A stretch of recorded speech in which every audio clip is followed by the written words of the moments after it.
ദേശീയ സഹിഷ്ണുതാ പദ്ധതിക്ക് UAE മന്ത്രിസഭ അംഗീകാരം നൽകി. UAE വൈസ് പ്രസിഡന്റും പ്രധാനമന്ത്രിയും ദുബായ് ഭരണാധികാരിയുമായ Sheikh Mohammed bin Rashid Al മക്തൂമിന്റെ അധ്യക്ഷതയിൽ അബുദാബിയിലെ പ്രസിഡൻഷ്യൽ പാലസിൽ ചേർന്ന മന്ത്രിസഭാ യോഗമാണ് പദ്ധതിക്ക് അംഗീകാരം നൽകിയത്. സഹിഷ്ണുത അറബ് മേഖലയിലും ലോകത്തും വ്യാപിപ്പിക്കുന്നതിന് UAE മുൻപന്തിയിലുണ്ടാകുമെന്ന് അദ്ദേഹം പറഞ്ഞു.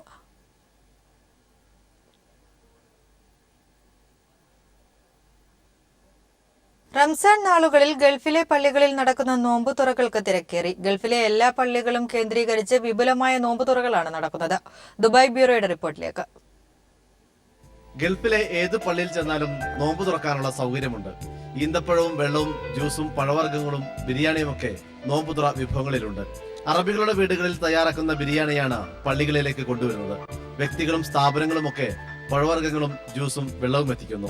നോമ്പ് തുറക്കാൻ വഴിയില്ലാത്തവർക്ക് വലിയ അനുഗ്രഹമാണ് ഈ പള്ളികളിലെ നോമ്പ് തുറകൾ.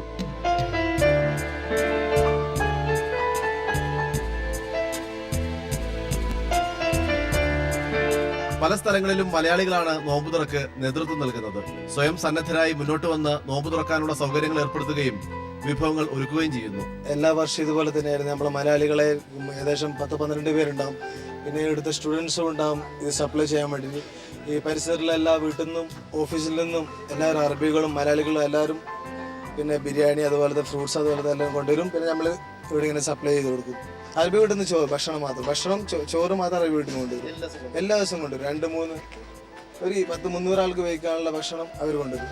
വിവിധ രാജ്യക്കാരായ നിരവധി പേരാണ് പള്ളികളിൽ നോമ്പ് തുറക്കാനെത്തുന്നത്. ഒരു പാത്രത്തിൽ ഒന്നിച്ചിരുന്ന് ഭക്ഷണം കഴിച്ച് കൂട്ടായ്മയുടെ മഹത്തായ സന്ദേശം കൂടിയാണ് ഇത്തരം നോമ്പ് തുറകൾ പങ്കുവെക്കുന്നത്. തിജമലുദ്ദീൻ, ദുബായ്. ജിഷ കൊലക്കേസിൽ നിർണായകമായ വഴിത്തിരിവ്. പ്രതിയുടേതെന്ന് സംശയിക്കുന്ന വീഡിയോ ദൃശ്യങ്ങൾ ലഭിച്ചു. ജിഷയുടെയും മഞ്ഞ ഷർട്ടിട്ട യുവാവിന്റെയും ദൃശ്യങ്ങളാണ് ലഭിച്ചത്. ജിഷയുടെ വീടിന് സമീപത്തെ വളം വിൽപ്പന കേന്ദ്രത്തിലെ CCTV ക്യാമറ ദൃശ്യങ്ങളാണിത്. കൊല നടന്ന ദിവസം ഉച്ചയ്ക്ക് 1:30 ജിഷയും യുവാവും വീട്ടിലേക്ക് പോകുന്ന ദൃശ്യങ്ങളാണ് ലഭിച്ചത്. ജിഷയുടെ വീടിന് സമീപത്തെ സ്ഥാപനങ്ങളിലെ CCTV ദൃശ്യങ്ങൾ കേന്ദ്രീകരിച്ചുള്ള അന്വേഷണത്തിലാണ് കേസിൽ വഴിത്തിരിവാകുന്ന നിർണായക തെളിവ് പോലീസിന് ലഭിച്ചത്. മഞ്ഞ ഷർട്ട് ധരിച്ച യുവാവ് ജിഷയെ പിന്തുടരുന്ന ദൃശ്യങ്ങളാണ് പോലീസ് പരിശോധിച്ച CCTV ക്യാമറയിലുള്ളത്. കുറുപ്പമ്പടിയിലെ വളം വിൽപ്പന കേന്ദ്രത്തിൽ സ്ഥാപിച്ച CCTV ക്യാമറയിലാണ് ഈ ദൃശ്യങ്ങൾ പതിഞ്ഞിരിക്കുന്നത്. കൂടുതൽ ദൃശ്യങ്ങൾ ഇനിയും പരിശോധിക്കാനുണ്ടെന്ന് അന്വേഷണ സംഘം അറിയിച്ചു. കൊല നടന്ന ദിവസം രാവിലെ ജിഷ കോതമംഗലത്തേക്ക് പോയിരുന്നുവെന്ന മൊഴി പോലീസിന് ലഭിച്ചിട്ടുണ്ട്. തിരികെ വീട്ടിലേക്ക് വരുമ്പോൾ യുവാവ് പിന്തുടരുന്ന ദൃശ്യങ്ങളാണ് CCTVയിൽ പതിഞ്ഞിരിക്കുന്നതെന്നാണ് പോലീസിന്റെ പ്രാഥമിക നിഗമനം. ജിഷയുടെ വീട്ടിൽ നിന്നും നിലവിളി കേട്ടിരുന്നതായും മഞ്ഞ ഷർട്ട് ധരിച്ച യുവാവ് വീട്ടിൽ നിന്ന് ഇറങ്ങി വരുന്നത് കണ്ടതായും അയൽവാസികൾ മൊഴി നൽകിയിട്ടുണ്ട്. ഇതുകൂടാതെ മഞ്ഞ ഷർട്ടുധാരി ജിഷയുടെ വീടിന് പുറകുവശത്തെ മതിൽ ചാടി കടന്നുപോയതായും കനാലിൽ കൈകാലുകൾ കഴുകുന്നത് കണ്ടതായുമുള്ള മൊഴികളും പോലീസിന് ലഭിച്ചിരുന്നു. ഇരിങ്ങോൾക്കാവിൽ വെച്ച് സംശയാസ്പദമായ രീതിയിൽ കണ്ട യുവാവ് ധരിച്ചിരുന്നതും മഞ്ഞ ഷർട്ടാണെന്നും അയൽവാസികളുടെ മൊഴികളിൽ വ്യക്തമാണ്. ഈ മൊഴികൾ സാധൂകരിക്കുന്ന ദൃശ്യങ്ങളാണ് ഇപ്പോൾ പോലീസിന് ലഭിച്ചിരിക്കുന്നത്. ഇവ വിദഗ്ധരെ കൊണ്ട് പോലീസ് പരിശോധിപ്പിക്കും. അതേസമയം നേരത്തെ കസ്റ്റഡിയിലെടുത്ത ഗുണ്ടാ നേതാവ് ഉൾപ്പെടെയുള്ളവരെ പോലീസ് ചോദ്യം ചെയ്തു വരികയാണ്. News bureau, Kochi. ഡീസൽ വാഹനങ്ങൾക്ക് നിയന്ത്രണം ഏർപ്പെടുത്തിയ ഹരിത ട്രൈബ്യൂണലിന്റെ ഉത്തരവ് ഹൈക്കോടതി പൂർണ്ണമായി സ്റ്റേ ചെയ്തു. ഹരിത ട്രൈബ്യൂണൽ ഉത്തരവ് സ്വാഭാവിക നീതിയുടെ ലംഘനമാണെന്ന് കോടതി പറഞ്ഞു. KSRTC സമർപ്പിച്ച ഹർജിയിലാണ് കോടതി ഉത്തരവ്. ഇതിനിടെ കോടതി ഉത്തരവിനെ തുടർന്ന് ഈ മാസം 21 നടത്താനിരുന്ന വാഹന പണിമുടക്ക് പിൻവലിച്ചു. 10 വർഷത്തിലേറെ പഴക്കമുള്ള ബസ്സുകൾക്ക് പ്രധാന നഗരങ്ങളിൽ വിലക്കേർപ്പെടുത്തിയത് ചോദ്യം ചെയ്ത് KSRTC സമർപ്പിച്ച ഹർജിയിലാണ് ജസ്റ്റിസ് PB സുരേഷ് കുമാറിന്റെ ഉത്തരവ്. ഹരിത ട്രിബ്യൂണലിന്റെ ഉത്തരവ് സ്വാഭാവിക നീതിയുടെ ലംഘനമാണെന്ന് കോടതി പറഞ്ഞു. ദില്ലിയിൽ 2 വർഷത്തെ സാവകാശം നൽകിയാണ് നിരോധനം നടപ്പാക്കിയതെന്ന് സ്റ്റേ ഉത്തരവിൽ കോടതി ചൂണ്ടിക്കാട്ടി. വാദം പൂർത്തീകരിച്ച് വിധി പ്രഖ്യാപിക്കുന്നതുവരെയാണ് സ്റ്റേ. ട്രിബ്യൂണൽ വിധിക്കെതിരായ ഹർജി ഹൈക്കോടതിയിൽ നിലനിൽക്കുമെന്നും കോടതി വ്യക്തമാക്കിയിട്ടുണ്ട്. 2000 cc മുകളിലുള്ള പുതിയ ഡീസൽ വാഹനങ്ങൾ രജിസ്റ്റർ ചെയ്യരുതെന്നായിരുന്നു ഹരിത ട്രിബ്യൂണലിന്റെ ഉത്തരവ്. പ്രധാന നഗരങ്ങളിൽ 10 വർഷത്തിലേറെ പഴക്കമുള്ള ഡീസൽ വാഹനങ്ങൾ ഓടിക്കരുതെന്നും ട്രിബ്യൂണൽ ഉത്തരവിട്ടിരുന്നു. ഇതിൽ 2000 cc മുകളിലുള്ള ഡീസൽ വാഹനങ്ങളുടെ രജിസ്ട്രേഷൻ നിരോധിച്ചത് ഹൈക്കോടതി നേരത്തെ തന്നെ സ്റ്റേ ചെയ്തിരുന്നു. പുതിയ ഉത്തരവോടെ മോട്ടോർ വാഹന മേഖലയിൽ നിലനിന്നിരുന്ന അനിശ്ചിതത്വത്തിന് താൽക്കാലികമായെങ്കിലും പരിഹാരമായി. News bureau, Kochi. പ്രിയങ്ക ചോപ്രയുടെ മുത്തശ്ശിയുടെ സംസ്കാരത്തിന് അനുമതി നിഷേധിച്ച കുമരകം പള്ളിക്കെതിരെ ബിഷപ്പ് തോമസ് മാർ തിമോത്തിയോസ് അന്ത്യാഭിലാഷം നടത്താത്തത് നീതികേടാണെന്നും മരിച്ചവരെ അടക്കുക എന്നത് സഭാ നിയമം അനുസരിച്ച് പുണ്യപ്രവൃത്തിയാണെന്നും മാർ തിമോത്തിയോസ് പറഞ്ഞു. പ്രിയങ്ക ചോപ്രയുടെ വലിയമ്മയാണ് മരിച്ചത്. കുമരകം പള്ളിയിൽ അവർക്ക് അന്ത്യവിശ്രമം കൊടുക്കുവാനായിട്ട് ആ പള്ളി നിഷേധിച്ചപ്പോൾ വേറൊരു സ്ഥലം കണ്ടുപിടിച്ചു കൊടുത്തത്. സഭാ പാരമ്പര്യം അനുസരിച്ച് ഒരു മരിച്ചയാളെ അടക്കുക എന്നുള്ള ഒരു പുണ്യപ്രവൃത്തിയാണ്. അതിന് മറ്റൊരു മതസ്ഥനെ വിവാഹം കഴിച്ചെന്നോ അല്ലെങ്കിൽ മറ്റൊരു ദേശക്കാരനെ കല്യാണം കഴിച്ചെന്നോ ഒക്കെ പറഞ്ഞ് തടസ്സമുണ്ടാക്കുന്നത് മാനുഷികമല്ല, ക്രൈസ്തവവുമല്ല. ഹൈക്കമാൻഡ് നിർദ്ദേശത്തെ തുടർന്ന് VM സുധീരൻ, ഉമ്മൻചാണ്ടി, രമേശ് ചെന്നിത്തല തുടങ്ങിയവർ ഇന്ന് ദില്ലിയിലെത്തും. KPCC അധ്യക്ഷ സ്ഥാനത്ത് നിന്ന് VM സുധീരനെ മാറ്റണമെന്ന AI ഗ്രൂപ്പുകളുടെ സമ്മർദ്ദം ശക്തമായതോടെയാണ് 3 നേതാക്കളെയും ഹൈക്കമാൻഡ് ചർച്ചയ്ക്ക് വിളിച്ചത്. നേതൃമാറ്റം അനിവാര്യമാണെന്നും ഹൈക്കമാൻഡ് അടിയന്തര ഇടപെടൽ നടത്തണമെന്നും ഗ്രൂപ്പ് നേതാക്കൾ സോണിയാഗാന്ധിയോട് ആവശ്യപ്പെട്ടിരുന്നു. UDF ചെയർമാൻ സ്ഥാനം ഉമ്മൻചാണ്ടി ഏറ്റെടുക്കണമെന്നത് പൊതുവികാരമാണെന്ന് സുധീരൻ പറഞ്ഞു. സമവായ ശ്രമം ലക്ഷ്യമിട്ടാണ് ഇരുതട്ടിലായ VM സുധീരൻ, ഉമ്മൻചാണ്ടി, ചെന്നിത്തല എന്നിവരെ ഹൈക്കമാൻഡ് അടിയന്തരമായി കൂടിക്കാഴ്ചയ്ക്ക് വിളിപ്പിച്ചിരിക്കുന്നത്. ഇന്ന് രാത്രിയോടുകൂടി 3 നേതാക്കളും ദില്ലിയിലെത്തും. നാളെയാണ് ഹൈക്കമാൻഡുമായി കൂടിക്കാഴ്ച. തോൽവിയുടെ ഉത്തരവാദിത്തം KPCC നേതൃത്വത്തിന്റേതാണെന്നും VM സുധീരൻ അധ്യക്ഷ പദവി ഒഴിയണമെന്നുമുള്ള നിലപാടിൽ ഉമ്മൻചാണ്ടിയും രമേശ് ചെന്നിത്തലയും ഉറച്ചു നിൽക്കുമെന്ന് വ്യക്തമായി കഴിഞ്ഞു. ഉമ്മൻചാണ്ടി നിയമസഭാ കക്ഷി നേതൃപദവി ഒഴിഞ്ഞ സാഹചര്യത്തിൽ KPCC അധ്യക്ഷ സ്ഥാനം VM സുധീരനും ഒഴിയണമെന്നാണ് ഇരു ഗ്രൂപ്പുകളുടെയും നിലപാട്. ഇക്കാര്യം A ഗ്രൂപ്പ് ദൂതനായി എത്തി തിരുവഞ്ചൂർ രാധാകൃഷ്ണൻ സോണിയാഗാന്ധിയെ അറിയിച്ചിരുന്നു. സുധീരൻ സ്വന്തമായി ഗ്രൂപ്പ് ഉണ്ടാക്കുകയാണെന്നും നേതാക്കൾ ഹൈക്കമാൻഡിൽ പരാതിപ്പെട്ടിരുന്നു. എന്നാൽ അഴിമതി ആരോപണരായവരെ മാറ്റി നിർത്താനുള്ള തന്റെ തീരുമാനം തള്ളിയ ഉമ്മൻചാണ്ടി, ചെന്നിത്തല നിലപാടാണ് തിരിച്ചടിയായതെന്ന നിലപാടിൽ സുധീരനും ഉറച്ചു നിൽക്കുന്നു. ഭരണ നേതൃത്വത്തിന്റെ വീഴ്ചയായിരുന്നു തെരഞ്ഞെടുപ്പ് പരാജയമെന്നും സംഘടന പൊളിച്ചെടുത്താണ് ഉണ്ടാവേണ്ടതെന്നും ഹൈക്കമാൻഡ് മുമ്പാകെ സുധീരൻ ആവർത്തിക്കുമെന്നാണ് സൂചന. അതിനാൽ തന്നെ സമവായം കണ്ടെത്തുന്നതിനായി ദില്ലിയിലെ ചർച്ചയും നീണ്ടുപോയേക്കാനാണ് സാധ്യത. News bureau, Delhi. Rajiv Gandhi Institute of Development സ്റ്റഡീസിന്റെ നിർമ്മാണ തുകയുമായി ബന്ധപ്പെട്ട് കരാറുകാരൻ കോൺഗ്രസ് അധ്യക്ഷ സോണിയാഗാന്ധിക്കെതിരെ നൽകിയ കേസ് ഒത്തുതീർപ്പാക്കി. കോടതിക്ക് പുറത്താണ് കേസ് ഒത്തുതീർപ്പാക്കിയത്. കെട്ടിട നിർമ്മാണത്തിന്റെ കുടിശ്ശികയായ 2,80,00,000 രൂപ 3 വർഷത്തിലേറെയായി നൽകാതിരുന്നതിനെ തുടർന്നാണ് കരാറുകാരനായ ഹീദർ കൺസ്ട്രക്ഷൻസ് കോടതിയെ സമീപിച്ചത്. അതേസമയം ഉമ്മൻചാണ്ടി, VM സുധീരൻ, രമേശ് ചെന്നിത്തല തുടങ്ങിയവർ അംഗങ്ങളായിട്ടുള്ള ഇൻസ്റ്റിറ്റ്യൂട്ടിൽ സോണിയാഗാന്ധി അംഗമല്ലെന്ന് ഡയറക്ടർ ഹിദുർ മുഹമ്മദ് അറിയിച്ചു. കോൺഗ്രസ് അധ്യക്ഷ പ്രതിയെന്ന നിലയിലുള്ള വാർത്തകൾ അടിസ്ഥാനരഹിതമാണെന്നും അദ്ദേഹം വ്യക്തമാക്കി.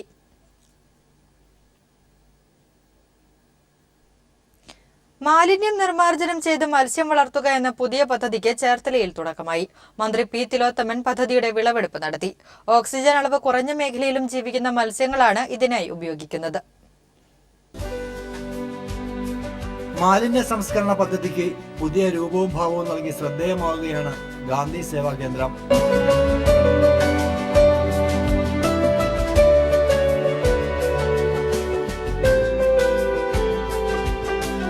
വീട്ടമ്മമാരെ അലട്ടുന്ന പ്രധാന പ്രശ്നങ്ങളിൽ ഒന്നാണ് ഭക്ഷണാവശിഷ്ടങ്ങൾ സംസ്കരിക്കുക എന്നുള്ളത്. ഇതിന് പരിഹാരമായാണ് മത്സ്യങ്ങളെ വളർത്തി മാലിന്യങ്ങൾ നീക്കം ചെയ്യുന്നത്.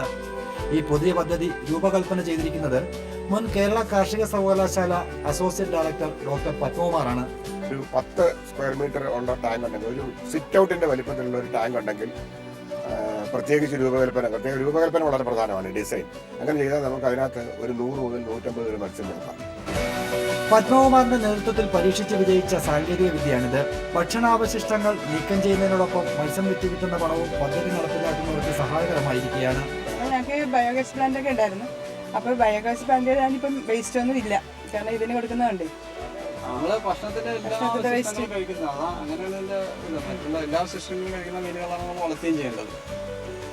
ആലപ്പുഴ, തിരുവനന്തപുരം ജില്ലകളിലാണ് പദ്ധതി വിജയകരമായി പൂർത്തീകരിച്ചിരിക്കുന്നത്. നബാർഡിന്റെ സഹായത്തോടെയാണ് മത്സ്യവളർത്തു കേന്ദ്രം ഒരുക്കി കൊടുക്കുന്നത്. മാലിന്യ സംസ്കരണത്തിനൊപ്പം മത്സ്യസമ്പത്ത് കൂടി വളർത്തിയെടുക്കുക എന്ന പുതിയ പദ്ധതിക്കാണ് ചേർത്തലയിൽ തുടക്കം കുറിച്ചിരിക്കുന്നത്. ക്യാമറാമാൻ പ്രിൻസ് ഇല്യാസിനൊപ്പം Shajahan. Sports council president Anju Bobby ജോർജിന്റെ സഹോദരനെ സ്പോർട്സ് കൌൺസിലിൽ അസിസ്റ്റന്റ് സെക്രട്ടറിയായി നിയമിച്ചത് ക്രമവിരുദ്ധമായിട്ടാണെന്ന് തെളിയിക്കുന്ന രേഖകൾ പുറത്ത്. അജിത് മാർക്കോസിന് മതിയായ യോഗ്യതകളില്ലായിരുന്നുവെന്ന് അദ്ദേഹം തന്നെ സമർപ്പിച്ച ബയോഡാറ്റ വ്യക്തമാക്കുന്നു. അഞ്ജു ബോബി ജോർജിന്റെ സഹോദരൻ അജിത് മാർക്കോസിന് അസിസ്റ്റന്റ് സെക്രട്ടറി ടെക്നിക്കലായി നിയമനം ലഭിക്കുന്നതിനായി സ്പോർട്സ് കൌൺസിൽ മുമ്പാകെ സമർപ്പിച്ച ബയോഡാറ്റ ആണിത്. ബയോഡാറ്റ പ്രകാരം കോയമ്പത്തൂർ മഹാരാജ എഞ്ചിനീയറിംഗ് കോളേജിൽ നിന്ന് പാസ്സായ MCA ബിരുദം മാത്രമാണ് അജിത്തിന്റെ ഏക വിദ്യാഭ്യാസ യോഗ്യത.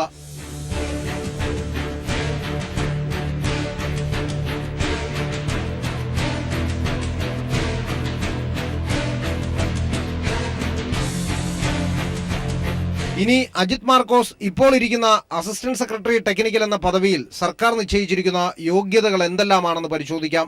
കായിക വിദ്യാഭ്യാസത്തിൽ മാസ്റ്റർ ബിരുദം, കായിക താരങ്ങളുടെ കോച്ചാവാനുള്ള NIS ഡിപ്ലോമ, അന്താരാഷ്ട്ര കോച്ച് അല്ലെങ്കിൽ ഇന്ത്യയെ പ്രതിനിധീകരിച്ചുകൊണ്ട് അന്താരാഷ്ട്ര കായിക മത്സരത്തിൽ പങ്കെടുത്തതിന്റെ യോഗ്യതകൾ. ഞങ്ങളുടെ അന്വേഷണത്തിൽ മേൽപ്പറഞ്ഞ യാതൊരു യോഗ്യതാ മാനദണ്ഡങ്ങളും അജിത് മാർക്കോസിനില്ല. എന്നാൽ അഞ്ജു ബോബി ജോർജ് അധ്യക്ഷയായ കേരള സ്പോർട്സ് കൗൺസിലിന്റെ സെക്രട്ടറി നൽകിയ ശുപാർശയുടെ അടിസ്ഥാനത്തിൽ ഒരു പ്രത്യേക കേസായി പരിഗണിച്ച് നിയമനം നൽകണമെന്നാണ് സർക്കാർ ഉത്തരവിട്ടിരിക്കുന്നത്. തിരഞ്ഞെടുപ്പ് പ്രഖ്യാപിക്കുന്നതിന് ഒരു ദിവസം മുമ്പാണ് അജിത്തിനെ ഈ പദവിയിൽ നിയമിച്ചത്. സ്പോർട്സ് കൗൺസിൽ പ്രസിഡന്റ് സ്വന്തം സഹോദരനെ ഉന്നത പദവിയിൽ നിയമിച്ചത് അഞ്ജു ബോബി ജോർജിന്റെ കൂടി താൽപര്യം പരിഗണിച്ചാണ്. വഴിവിട്ട നിയമനത്തിനെതിരെ പരാതി ഉയർന്ന സാഹചര്യത്തിൽ LDF സർക്കാർ ഇത് പുനഃപരിശോധിക്കാനിരിക്കെയാണ് അഞ്ജു ബോബി ജോർജ് മന്ത്രിക്കെതിരായ ആരോപണവുമായി രംഗത്ത് വന്നത് എന്നതും ശ്രദ്ധേയമാണ്. ജീവൻകുമാർ, തിരുവനന്തപുരം. മന്ത്രി EP ജയരാജനെതിരായ അഞ്ജു ബോബി ജോർജിന്റെ ആരോപണം ശരിയാണെന്ന് കരുതുന്നില്ലെന്ന് സ്പോർട്സ് കൌൺസിൽ മുൻ president Padmini Thomas. EP Jayarajan അത്തരത്തിൽ പെരുമാറുമെന്ന് കരുതുന്നില്ല. സ്പോർട്സ് കൌൺസിൽ പ്രസിഡന്റ് മുഴുവൻ സമയവും ചുമതല വഹിക്കണമായിരുന്നു. പദവി ഏറ്റെടുക്കുമ്പോൾ അഞ്ജു അതിനെക്കുറിച്ച് ചിന്തിക്കണമായിരുന്നുവെന്നും പത്മിനി തോമസ് തിരുവനന്തപുരത്ത് പറഞ്ഞു. കായികമന്ത്രി EP ജയരാജൻ അധിക്ഷേപിച്ചെന്ന sports council president Anju Bobby ജോർജിന്റെ ആരോപണം ശരിയാണെന്ന് കരുതുന്നില്ലെന്ന് സ്പോർട്സ് കൌൺസിൽ മുൻ പ്രസിഡന്റ് പത്മിനി തോമസ് പറയുന്നു. എനിക്കങ്ങനെ തോന്നുന്നില്ല മിനിസ്റ്റർ അധിക്ഷേപിക്കുമെന്ന്. കാര്യം നമ്മളോടൊക്കെ എനിക്ക് കുറേ വർഷങ്ങളായിട്ട് അറിയാം. പക്ഷെ മിനിസ്റ്ററുടെ ഭാഗത്തുനിന്ന് അങ്ങനെ ഉണ്ടാവുമെന്ന് എനിക്ക് തോന്നുന്നില്ല. സ്പോർട്സ് കൌൺസിൽ പ്രസിഡന്റ് മുഴുവൻ സമയവും ചുമതല വഹിക്കണം. ആക്ച്വലി സ്പോർട്സ് കൌൺസിലിന് ഒരു ഫുൾ ടൈം പ്രസിഡന്റ് ആണ് വേണ്ടത്. അങ്ങനെ അല്ലാതെ വരുമ്പോഴാണ് ഇതുപോലെയുള്ള പ്രശ്നങ്ങൾ ഒക്കെ ഉണ്ടാവുക. അത് അഞ്ജുവിന് തോന്നേണ്ട കാര്യം. നമ്മൾ ഏത് സ്ഥാനങ്ങളും ഒരാൾ ഏറ്റെടുക്കുമ്പം അതിനകത്ത് എന്തെല്ലാം കാര്യങ്ങളുണ്ട്. നമ്മളൊരു ഡൽഹിയിൽ ഒരു മീറ്റിങ്ങിന് പോയി ഒരു ദിവസം നിൽക്കുന്ന പോലെയുള്ള ഒരു സ്ഥാനമല്ല സ്പോർട്സ് കൗൺസിൽ പ്രസിഡന്റ് എന്ന് പറഞ്ഞു കഴിഞ്ഞാൽ. സഹോദരൻ അജിത് മാർക്കോസിനെ കൌൺസിലിൽ അനധികൃതമായി നിയമിച്ചത് അഞ്ജുവിന്റെ അറിവോടെ തന്നെയാണ്. എല്ലാം കണ്ടിട്ടേ ഫയലുകൾ പോവുള്ളൂ, ഒരു പ്രസിഡന്റ് കണ്ടിട്ടേ പോവൂ. വിമാനയാത്രക്കടക്കം കൌൺസിലിൽ നിന്ന് അധിക ചെലവുണ്ടാക്കിയത് ശരിയല്ല. അനധികൃത നിയമനങ്ങളടക്കമുള്ള കാര്യങ്ങൾ നടത്താനായി കൌൺസിലിലെ മറ്റു ചിലർ അഞ്ജു ബോബി ജോർജിനുമേൽ സമ്മർദ്ദം ചെലുത്തിയിരിക്കാമെന്നും പത്മിനി തോമസ് പറഞ്ഞു. ജിതിൻ ചന്ദ്രൻ, തിരുവനന്തപുരം. സ്പോർട്സ് കൌൺസിലിൽ വിദേശയാത്രകൾ നടത്തിയതിൽ അഴിമതിയുണ്ടെന്ന് മന്ത്രി EP ജയരാജൻ.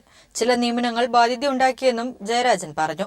ഇത്തരം കാര്യങ്ങൾ വിശദീകരിക്കുക മാത്രമാണ് ചെയ്തത്. സന്തോഷത്തോടെയായിരുന്നു അഞ്ജു എന്ന് മടങ്ങിയതെന്നും ജയരാജൻ തിരുവനന്തപുരത്ത് പറഞ്ഞു. മാലാപ്പറമ്പ് സ്കൂൾ അടച്ചുപൂട്ടുന്നതുമായി ബന്ധപ്പെട്ട് സർക്കാരിനെതിരായ കോടതിയലക്ഷ്യ ഹർജി ഹൈക്കോടതി തീർപ്പാക്കി. സ്കൂൾ പൂട്ടിയതായി സർക്കാർ കോടതിയെ അറിയിച്ചതിനെ തുടർന്നാണ് കോടതിയലക്ഷ്യ നടപടികൾ അവസാനിപ്പിച്ചത്. മങ്ങാട്ടുമുറി, പാലാട്ട് സ്കൂളുകളും അടച്ചുപൂട്ടിയതായി സർക്കാർ കോടതിയെ അറിയിച്ചു. മുൻ ഹൈക്കോടതി ഉത്തരവ് നടപ്പാക്കിയില്ലെന്ന് ചൂണ്ടിക്കാട്ടി മലാപ്പറമ്പ് സ്കൂൾ മാനേജർ സമർപ്പിച്ച കോടതിയലക്ഷ്യ ഹർജിയാണ് ഹൈക്കോടതി തീർപ്പാക്കിയത്. സ്കൂൾ പൂട്ടിയതായി അഡ്വക്കേറ്റ് ജനറൽ ഹൈക്കോടതിയെ അറിയിച്ചതിനെ തുടർന്നാണ് ഹർജി തീർപ്പാക്കി ഉത്തരവായത്.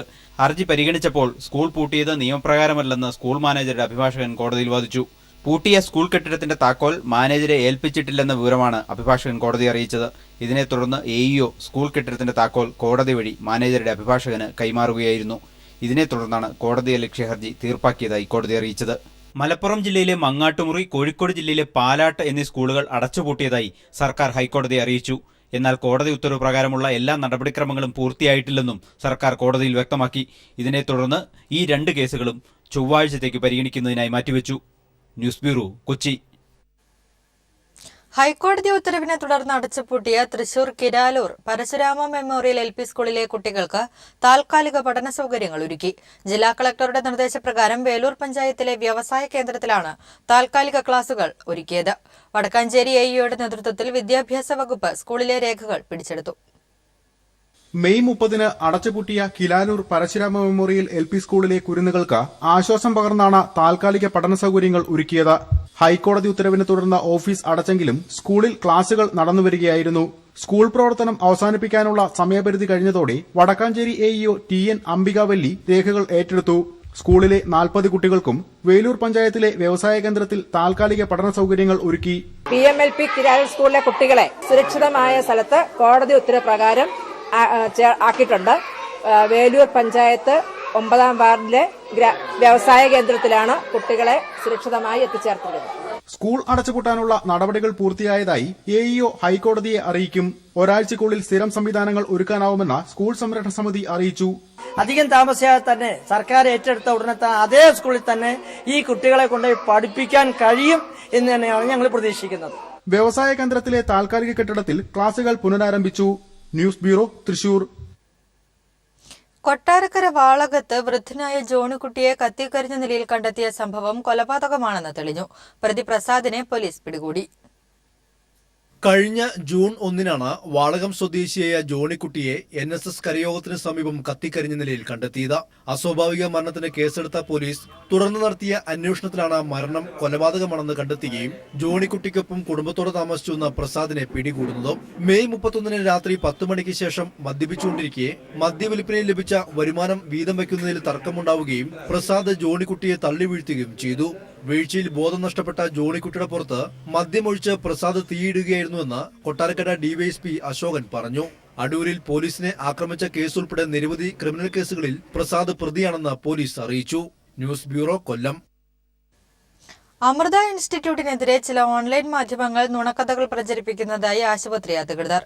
ബലാത്സംഗത്തിനിരയായ പെൺകുട്ടിയെ രഹസ്യമായി പാർപ്പിച്ചിരിക്കുന്നുവെന്ന വാർത്ത അടിസ്ഥാനമില്ലാത്തതാണെന്നും കുപ്രചരണം നടത്തുന്നവർക്കെതിരെ നിയമ നടപടി സ്വീകരിക്കുമെന്നും ആശുപത്രി അധികൃതർ വാർത്താക്കുറിപ്പിൽ അറിയിച്ചു. കൊച്ചി സിറ്റി കമ്മീഷണർക്ക് പരാതി നൽകുമെന്നും അധികൃതർ വ്യക്തമാക്കി.